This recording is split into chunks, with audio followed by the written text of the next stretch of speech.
Hi, my name is Sharmin Anwer. I am an attorney with the Cobb Legal Aid Society. I'm also the lawyer in the law library here in the fourth floor of the Superior Court. I provide free 30-minute consultations to qualifying individuals every Monday through Wednesday from 9 a.m. to 4 p.m. And today I will be giving a presentation on child support. I will be giving just a general overview, basically the basics of child support. Child support is inherently a very specific and fact-intensive area, and so if you do have questions about your specific case, I highly encourage you to speak with an attorney. Again, you can also come to the law library here and seek a consultation with me. So Cobb Legal Aid is a nonprofit law firm providing free advice and/or assistance to low-income people for many basic civil legal matters. We do prioritize issues of shelter and safety. We serve, as I'd mentioned, low-income individuals, and income eligibility is linked to the federal poverty rate. And additionally, you must live in Cobb or have a case in Cobb County Court to open an intake with the Cobb Legal Aid Society. When to call us: if you are being evicted, if your landlord refuses to make repairs, if you are experiencing domestic violence, if your disabled child's educational needs are not being met, or your public benefits were terminated, or if you have really any family law matters, you can give us a call. We do intake and screening by phone 9 a.m. to 12 p.m. Monday through Thursday, and there's the number available on the screen. You can also fill out an application or an intake online by going to atlantalegalaid.org. And you can do that for some non-urgent issues. Disclaimer: this is a general presentation about Georgia law, and it may or may not directly apply to the facts of your case. Again, for specific legal advice, you should contact an attorney for individual consultation. So we're going to be talking about child support. So what is child support? It's financial assistance which is owed by parents to and for the benefit of their children. This is an analysis of both parents' income, and that's something that some people mistake. They think that, well, if I'm not paying child support, my income doesn't matter, and we'll see why both parents' income matters and is part of the analysis. The state of Georgia requires parents to provide adequate support for their minor children. So the key is minor children. So that means that child support is paid until child turns 18 or graduates high school, whichever comes later. So there could be a situation where you are still paying child support and the child is an adult, or technically is no longer a child.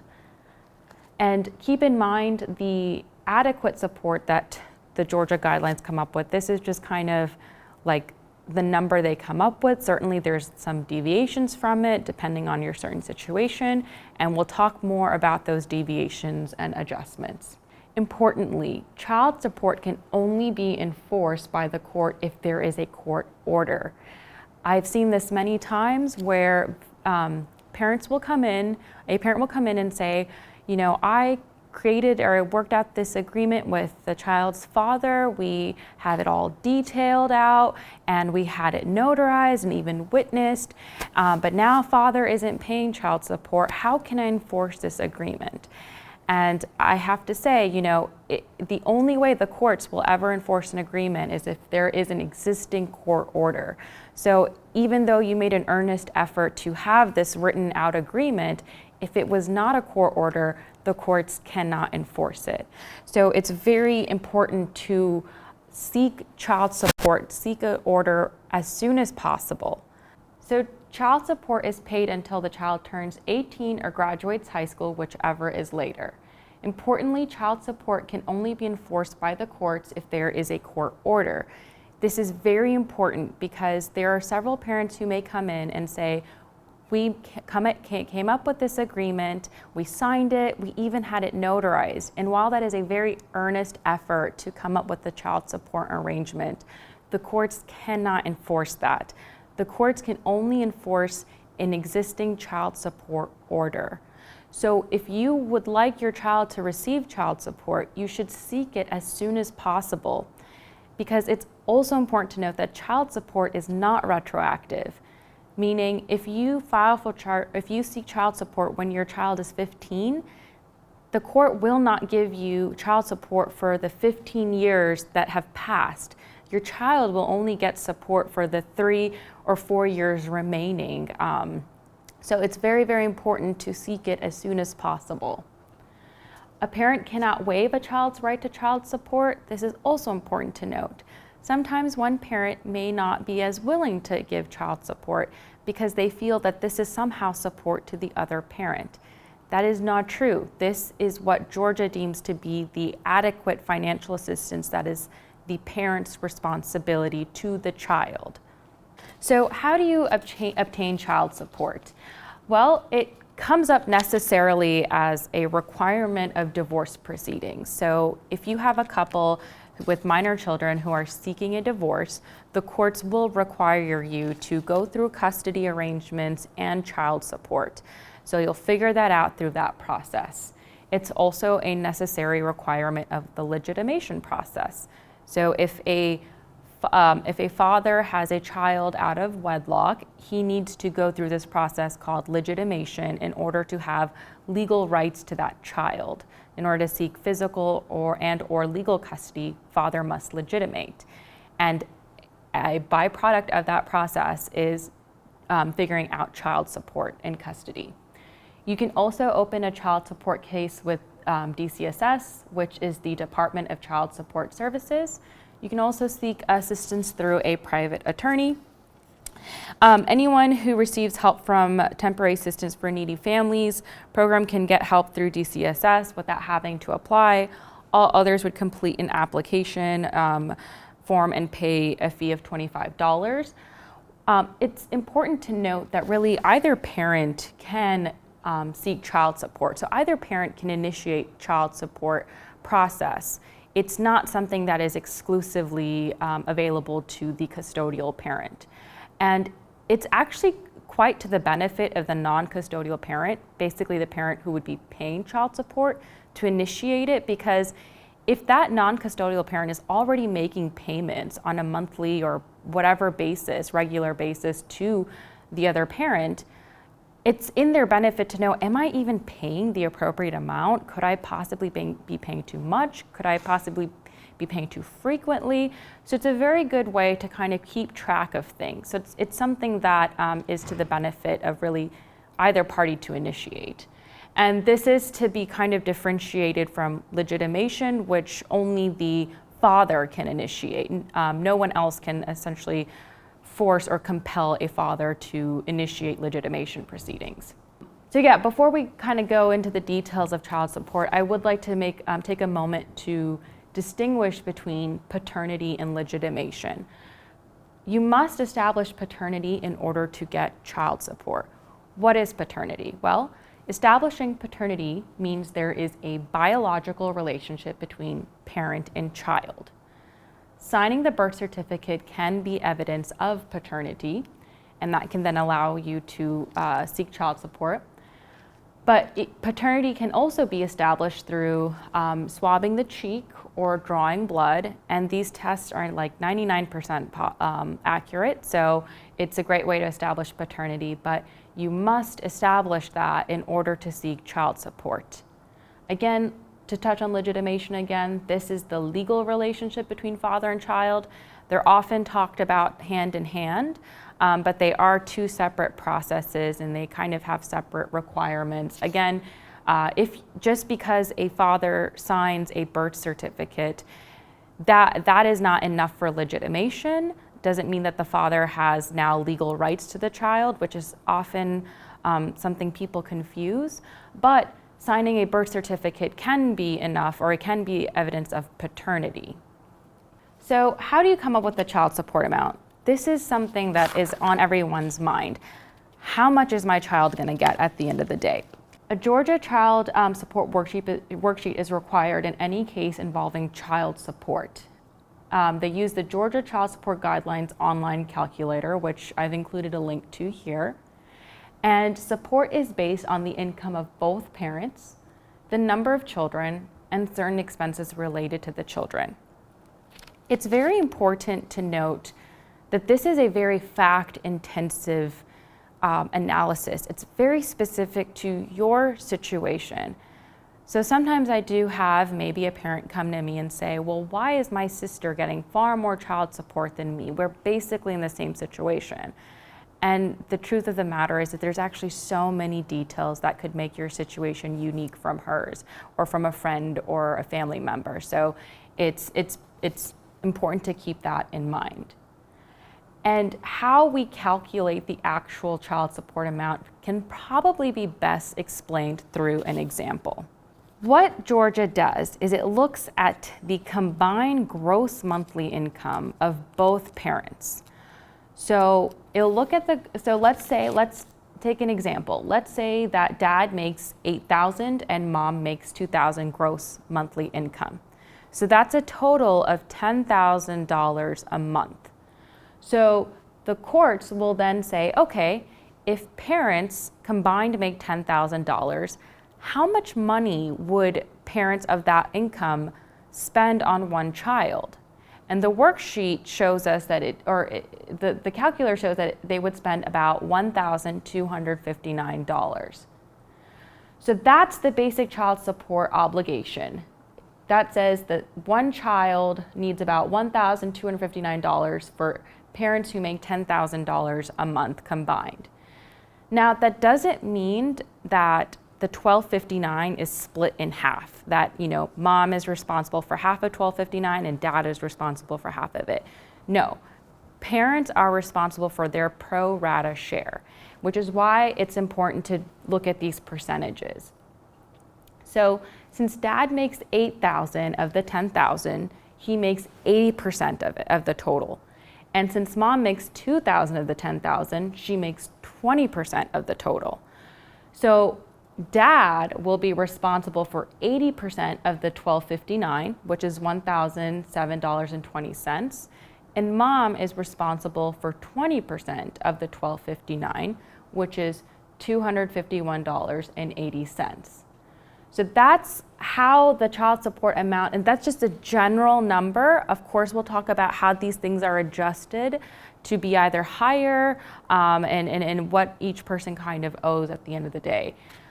So it's important to note that that's kind of how the number comes up. So we talked about how the courts look at income. Well, what is income? What exactly, in the example we talked about, if dad is making $8,000, if his income is $8,000, what all is included? It's not just earned income. So if you're working, the courts are not just looking at what your paycheck is at the end of the day. The court's also going to look at overtime income, bonuses. If you have a yearly bonus or a signing bonus, those are considered income. If you have some kind of passive income, so for example, if mom has a rental property that she rents out every month and she kind of gets this passive income, that is also going to be considered when the courts are looking at the income each month. Social Security, disability, or retirement benefits are also income, and that's to be compared or differentiated with SSI. So SSI is also technically a benefit that is given by the Social Security Administration, but that is not considered income. That's like a needs-based benefit, so that's not considered income for purposes of child support. So income does not include temporary assistance to needy families. It does not include food stamps. Now, the next two, step-parents' income, relative caregiver income, these two are a little tricky. Typically, generally, step-parents' income or relative caregiver's income is not considered income for purposes of child support. But we'll talk about a situation in which it may end up becoming income.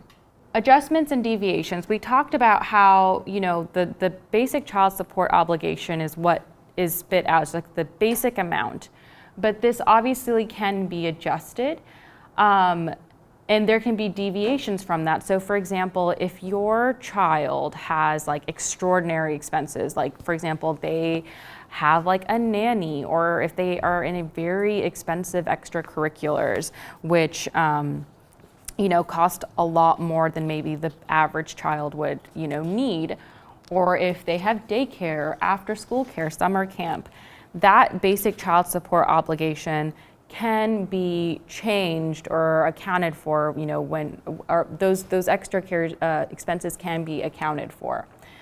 Similarly, your income that the court looks at can also be adjusted. So, if dad is making $8,000 a month, but he's like self-employed, and he can say, well, yeah, I made $8,000 for the past few months, but I am a photographer and it was wedding season and that just happened to be a good few months for me, but that's not typically what I make. That his income can be adjusted. If one parent is paying child support for other children, the court will also look at that. And there can also be adjustments made for children of other relationships living with parent and not subject to a child support order. So once there's an order, or once that amount has been you've come up with the amount and how much the non-custodial parent pays, how do you set up payment? Ideally, the best way to do it is to have the amount typically deducted from the non-custodial parent, which is NCP's paycheck.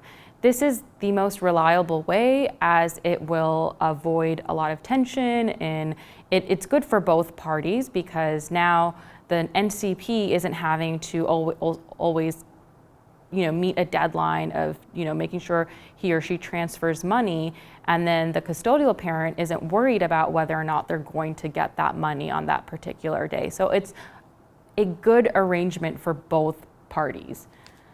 There's typically immediate income withholding in most cases. It is very important to keep record of payments because if the non-custodial parent isn't making proper payments, there are consequences and there are options for the custodial parent to enforce it and to hold that non-custodial parent responsible. You can go through DCSS. I believe you can open up an application with DCSS that will help you kind of keep track of whether or not NCP is actually making the full appropriate amount of payments. And that's if you haven't, if you didn't go through them initially. So for example, if your child support court order was a byproduct of a divorce, then you can still contact DCSS to maybe have them help you keep track of the payments. There's also the fatherhood program. It can help with NCPs who have a case with DCSS and unable to pay child support. So we'll talk about enforcing the child support order. So what happens when NCP isn't making the payments or isn't making the full payments? What are your options? How do you get the money for your child? Well, there's a few different options. The first one is hold them in contempt of court, and that, the requirements typically is that you need to be suing or you need to be filing in the appropriate court. The venue would be the county where the order was issued. You need to make sure you have the proper documents, the petition, the summons. Make sure you have records. This is why we talked about record keeping in the beginning. Make sure you have those records, because if you are going to try to hold the NCP in contempt of court order, you want to be able to show that this is how they're not keeping track of it, and how they're not this is how they're not paying it responsibly. And we actually do have documents and forms in the law library. If you do need assistance, you can always come to the law library to get those forms. You must show failure to comply and that it was willful. The consequences of being held in contempt of court order would be to sentence them to jail, fines, license suspended, and all of this is very unique to each situation. So doesn't automatically mean that everyone is going to go to jail or be fined or have their license suspended. Another option is to report delinquent payments to the credit bureaus, and that can affect the credit. DCSS can also collect overdue child support on your behalf. You could also start garnishment proceedings if the other parent is at least 30 days behind on his or her child support payments. You can garnish paycheck, Social Security check, and other sources of income. And I'm including the child support office's information for enforcement purposes here. That's if both parents are in Georgia, and if the other option is if one parent is outside of Georgia. So let's talk about modification now. This is something a lot of people have questions about. Obviously, the hope is that when you do this whole process, you hope that you don't have to go through it again, and that this order that you've come up with will last until the child is 18 or graduates, right? But that's not real life. Real life things happen, and one party may have to seek to modify it for whatever reason.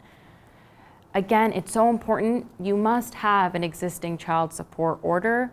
When you try to file a modification, the court's gonna wanna know what is that case number associated with the existing court order.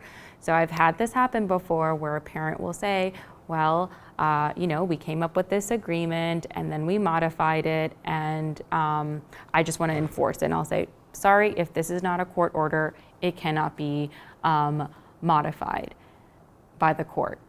The other thing also is, I see sometimes too, so sometimes parents will have a court order initially, and then somewhere down the road, they'll decide on their own to modify it. And so for a few years, maybe dad is paying more than he needs to because of this informal agreement, and now he stopped paying that, that increased amount, and mom is saying, well, I want to enforce that modification. Sorry, that was an informal modification, informal agreement you guys came up with, and the court can only enforce what is in the existing court order. So if you want to modify the child support order, you do it in the proper venue, which would be the defendant's county. In order to modify, you have to show a substantial change in either parent's income or financial status, or a material showing in the needs of the children. So let's break that down a little bit. The courts want to see that there is a substantial change in either parent's income. And sometimes I see this where a parent will come in and say, oh, I know that the other parent just got a new job and is making a lot more money. And while it may seem like that increase is significant, when you actually put in that new income into the child support worksheet, it maybe doesn't shift the amount that much. I think typically, in order to kind of get a ripe case for a modification, you'd want to show that maybe the increase or the decrease or the change in finances would affect the child support amount by at least $50, either upwards or downwards. So it has to actually kind of make a decent shift in the amount.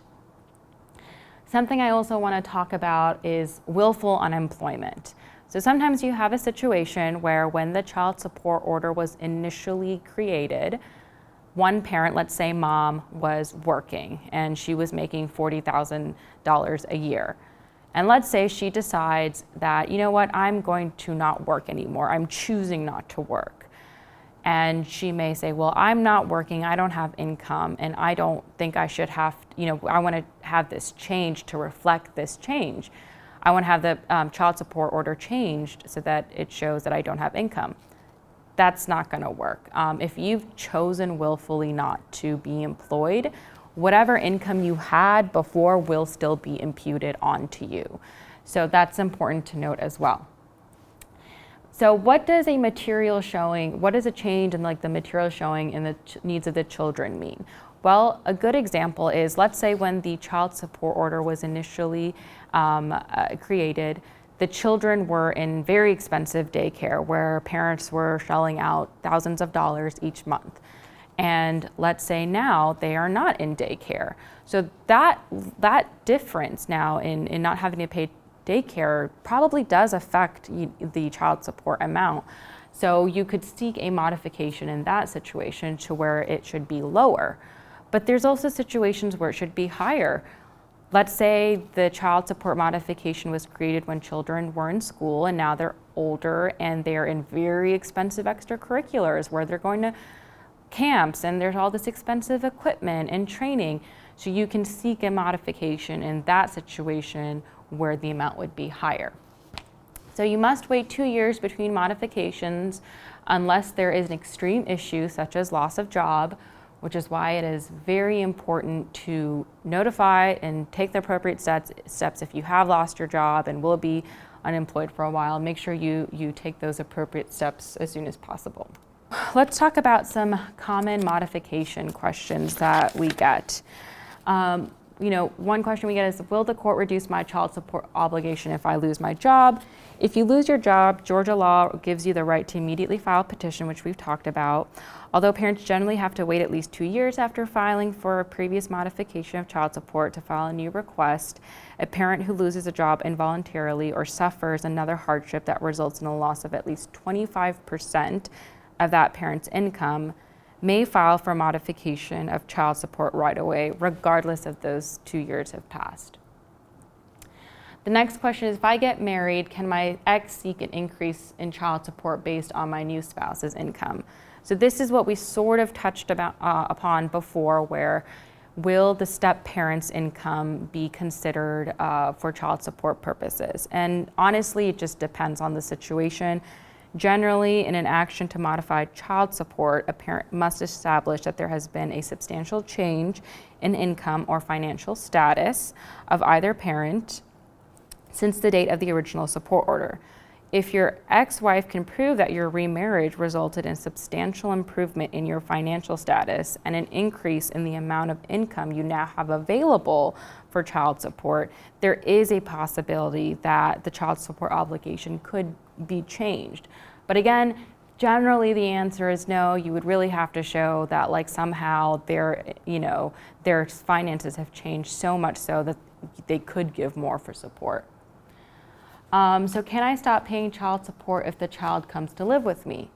This is something we see sometimes where, there's these kind of informal arrangements where they'll say, okay, sure, kid is older, they can come stay with the non-custodial parent. And now the non-custodial parent becomes the custodial parent.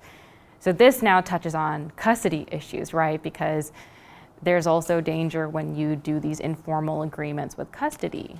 The idea is that if you're changing the custody arrangement, you go through the courts, and in that you would also touch on child support.